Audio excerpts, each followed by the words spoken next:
Hey, welcome back on to our next session of the Real Estate Investment in Knoxville podcasts. I've got Jay Glass with me here. Thank you, Jay, for being with me today. I appreciate you for having me. Absolutely. So looking forward to finding out a little bit about what you do, your why, and how you're helping real estate investors in the Knoxville area. So let's start with what got you where you're at today. What got you into the real estate business? Tell us a little bit about your history. Okay, so very crazy. Before I got into real estate, I actually used to do music. I used to make music and promote myself. I did shows in Atlanta. I also worked at Walmart. I went to Pellissippi. This was all happening at the same time. So I was working at Walmart, Food City.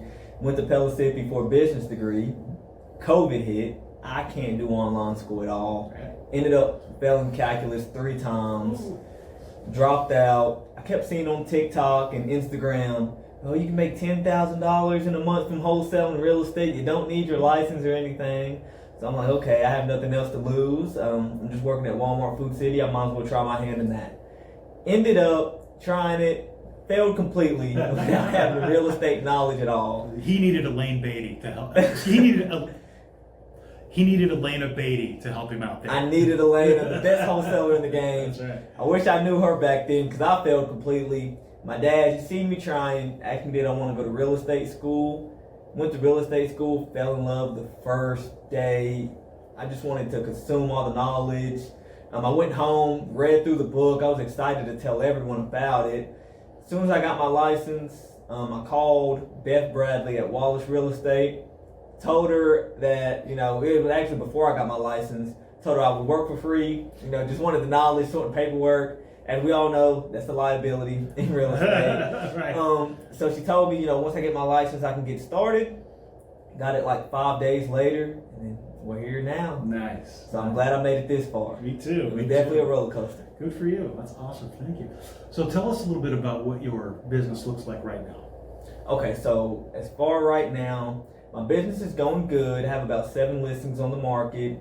I work with plenty of buyers, and it wasn't always like this. I'm not one of those agents that, had a great start right off the gate. It took me 8 months to get my first transaction, and I was blessed to be able to get 3 transactions that month. I'm with another 9 months without nothing. My second year, I'm in my 3rd year right now. My second year last year, I sold 5. And then this year right now, I've already sold 6, and we're just hitting August, and I got 7 listings on the market with 1 more coming next month. Nice. So right now, business is going good, and I'm loving it. Okay. So from a investment standpoint, how many of your customers are investment versus residential? I would say probably about 40% of my customers are Okay. investment. So tell us about the investment side. How do you attract those buyers, and what would they be looking for in an agent, in a real estate agent? A go-getter. A lot of investors, they want off-market leads, or as soon as a flip or a great rental property hits the market, they want it day one. So as long as you're always watching the market, you're a go-getter. I call a lot of off-market leads. I have connections with a lot of wholesalers that they'll bring me the leads first, and then I'll send them out to my pipeline of investors to see if they would like to buy it before they post it on Facebook. So that's all they're looking for, just someone who can bring them, leads that hasn't been touched by anyone. Because, when they're touched by other investors, it's more competition. So how do you or other realtors get those off-market leads? That's something I've always wondered about. I'm sure investors watching this would want to know that too. So I would say connections with wholesalers. They have plenty of leads, and as soon as they get the house under contract and ready for assignment, just have them send them to you first so you can send them to your pipeline of investors. Another thing that I do is I drive for dollars a lot. Anytime that I'm going to a showing, a listing appointment, I use this app called Onyx Hunt.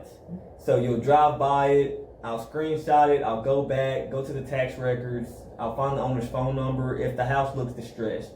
So tall grass, broken windows, just looks like it's not taken care of, mailbox is full. Screenshot that, try to find the number, give the owner a call and see if they'll be willing to sell. And that's what I do, and that's how I bring them off market leads. Cool, very cool. So if someone is looking at getting into real estate investment, and what would you say they would do? What would be the first thing they would connect with when they're looking for a realtor?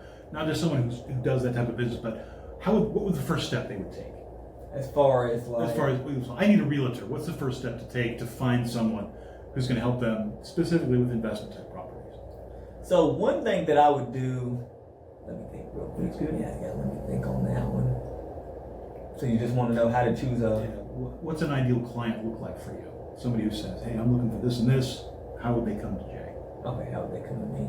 Okay, usually if I was an investor, I haven't gotten to the investment side, but I'm looking for a realtor, and I come to a realtor, I want to have all my ducks in a row as far as like how I'm gonna get my lending.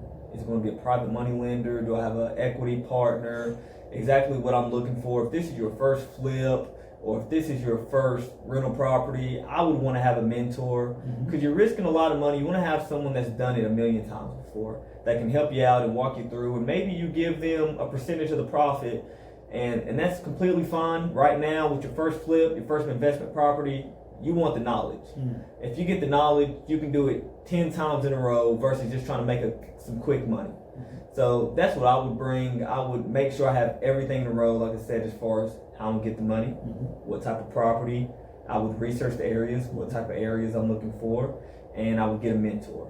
Usually your mentor has a realtor that they automatically choose. Right. And then you could use that realtor to walk you through, because they're well versed, and your mentor's not using them for any reason. You know, they're using them because they're a good realtor to help them find investments and to help them build their portfolio. That's good. That's good wisdom. One of the things that a lot of entrepreneurs face is the challenge of how do I do it all? And nobody succeeds alone, right? And so it's finding that group of people who think like you, work like you, and surrounding yourself with them so that you can refer to one another. It helps entrepreneurs carry the burden of managing your own company, especially when you're first starting and it's just you. And what you're saying is great. And getting a mentor is also something very important as well. That's helped me in my industry as well, just to help get ahead. And I think that's a good point for any entrepreneur. Find a mentor. Don't be afraid to spend some money on a mentor. It makes sense. And I particularly like what you said. If you don't have the money to spend on a mentor, why not just offer some free services? Cut them in the deal. Yeah, exactly. Cut them in the deal, and that's great. I often think that there's folks who choose to go to college, and there's folks who choose to jump into work, and both are getting jobs or experience. One's paying for it in college, and the other, who's not paying for it, is getting experience. But which one fits your way of learning best? Yeah. And you jumped in and got the experience, which is obviously working well for you. It is, and I'm loving it so far, and I hope it continues to work well for me. That's great. That's great. So tell me, what's working well for you right now? I mean, this year has so far been the best year you've had so far, 3 years in. So what are you doing that's working well for you that might work for other entrepreneurs looking to grow their business? So I'll tell you a big thing. I took the risk. I quit my full-time job at Walmart, which allowed me to pour more time into real estate. Another thing, as far as entrepreneurship and building a business, real estate wise or anything, consistency. Consistency. If you're consistent with the small habits and the daily habits, your business will build. Even if it feels like nothing is going on, trust me, things are working in the background, and you're going to start seeing results sooner or later as long as you keep on going. One thing that I had to get used to was delayed gratification. Working a 9 to 5, you're used to getting money, you're working 80 hours, you're going to get the money right then 2 weeks later. Right. Doing real estate, I can make calls all day, I can talk to all the clients in the world, but I may not get paid for 7 to 8 months. But just know, when you're doing stuff like that, you're building your business, if you're not seeing results, trust me, as long as you keep going, the results will come later. Just get used to it not being instant. Instant gratification will kill you all the time when you're trying to start a business. Thank you. That's great advice. The same thing in the lending industry. The work we do today pays off 3 months later. And so you've got to be consistent, particularly at the beginning. And when the work comes, you still got to be consistent so you can have work 6 months down the road. Keep on building the pipeline. And I think that's a universal. Anyone who's running their own business, you've got to keep doing the consistent things to keep the business floating, because it's just doing what we love to do and doing what we have to do. You got to marry the two, right? In entrepreneurship. So let's do a different question. So things are going well. So where do you see yourself 3 years from now? 3 years from now, I want to get, right now, I'm an agent. I help investors build a portfolio, first-time home buyers, second-time home buyers, third-time home buyers. I help them all, help people sell their properties and buy a new one, move out of the state and such like that. But I want to get into the investment side. I want to start building. I want to get a rental portfolio up, and that's my plan right there. Hopefully, I have my first build this year. Spoke to an investor yesterday. You might want to partner up with me on it. So fingers crossed. Nice. I'll keep you updated. Keep the podcast updated as well. But yeah, that's why I see myself in 3 years. Right. So what advice would you give to other people who are looking to take that step?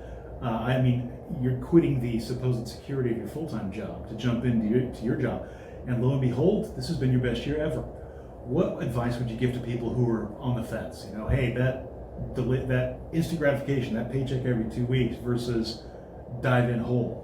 What advice would you give to that person on the fence? I would say in order to make it anywhere in life, you have to take risk, and you got to remember nothing changes if nothing changes. If you're not changing your daily habits, if you're not changing the way you're living your life, you can expect your future to change. As far as just taking the risk and jumping in, my thought process was I can always go back to Walmart or Food City, Old Navy. Those jobs are always going to be there. I do not want to live with regrets when I grow up. I want to be able to at least say I tried. So if you're on the fence and you're debating starting a new business, going on a vacation, moving out the city, just know, go ahead and do it. You do not want to regret anything. You only live once, so you might as well do it and just say that you tried. Nice. As long as you try, you can never lose. Great. So what steps are you taking right now to build your business for the future? So right now I'm focusing on my sphere of influence, friends, family, just people around me. I'm focusing on them, catering to them. Another thing that I'm doing is social media. Social media is king right now. If you can make it on social media, your business can flourish and grow faster than anything out there. So I'm doing a lot of videos. I gotta take a minute to say, but have you seen this guy's videos for his listings? I mean, the first one I saw, I looked at that with you popping in and doing the dance. It was amazing. I'm honestly creative, hilarious, a little bit of humor, but still professional. And it's a great way to grab attention. And so you've got the creative mind to be really successful. I love watching your videos. Please continue. Yeah, social media, and just trying to be different. I'm trying to put 10 times my work back in my videos.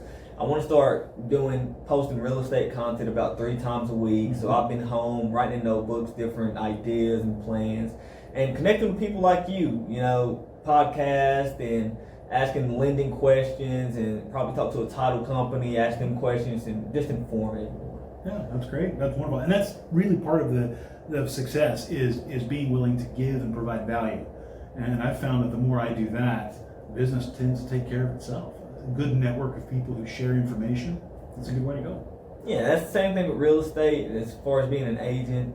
No one really cares on Facebook, oh, just sold this, sold this, sold that. They want to know, hey, if I have a real estate question, can I come to Jay to answer this question? And can I trust him to know the answer and just guide me, throughout the process correctly? Because at the same time, when you're an agent, what you're really doing is you're just coaching that person through buying their first home or through selling their first home. We're therapists, we're, best friends, cousins, we're all the above. So they want to you want to show them when you're posting, when you're talking to them, that you know all the information. Mm-hmm. And if you don't know anything starting off, I learned it's okay to not know anything, but just tell them you're going to go get the answer. Like, hey, I don't know this, but I'll go back and ask my team, or I'll go back and ask my broker. That's what they love. They love that you're persistent. I closed the property a couple months ago. Had some clients from California, and they knew I was new to the whole land thing, but they're like, hey, if Jay doesn't know an answer, he's going to go get it. He's going to figure it out, so we trust him. So that's what you want to show. Well, I appreciate that. That's one of the things I've always liked about you. You're very genuine and honest. And you can tell, people can smell, from a mile away when somebody's faking it or when they don't know. And it's okay to say, I'm going to go find that answer for you. You're honest, and that actually builds trust.